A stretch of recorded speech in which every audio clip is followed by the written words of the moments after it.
Bonjour à tous et bienvenue dans le Bloc-Notes de Génie, l'émission bimensuelle qui repère pour vous les chevaux à suivre et potentiellement futurs gagnants que ce soit trop en plat comme un obstacle. Épisode 5. Allez, on attaque avec Tilila. Déjà victorieuse à ce niveau en valeur 33,5. Tilila passé un test avec une pénalisation de 7 livres dans ce prix Magic Night.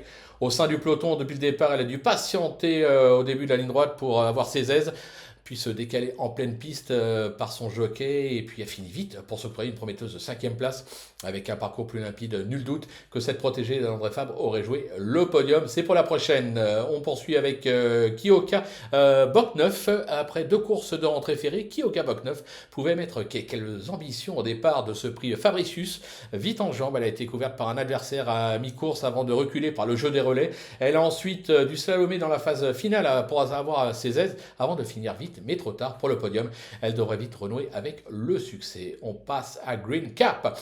Plutôt régulier depuis ses débuts, Green Cap s'est montré très accrocheur depuis ses débuts sans toutefois parvenir à vaincre. Ce dimanche, il passait un test sur la distance dans le prix des Épinettes. Repris en partant et placé en dernière position, il s'est décalé en pleine piste à mi droite pour finir vite, échouant à rien pour le podium.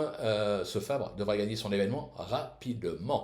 Midway Lady, ça vous dit quelque chose? Véritable modèle de régularité, cette Midway Lady. Elle s'attaquait à forte partie ce mardi dans ce prix Ozo face à quelques pouliches de 3 ans estimées. Vite placée dans le dos des leaders, cette élève d'Étienne Dubois a passé la vitesse supérieure à mi-ligne droite sans pouvoir toutefois rivaliser avec la future gagnante 1000 étoiles et contrer le rush final de Morality. Elle mériterait d'en remporter enfin une.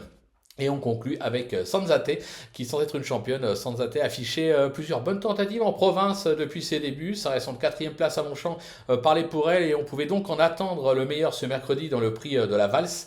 Au sein du peloton depuis le départ, elle a tenté de progresser contre la lice pour sortir de l'étonnant avant de repiquer à l'intérieur et être stoppée net dans sa progression pour se décaler et bien prolonger son effort jusqu'au bout. Mais la course était déjà jouée. La prochaine pourrait être la bonne. Maintenant, c'est à vous de jouer.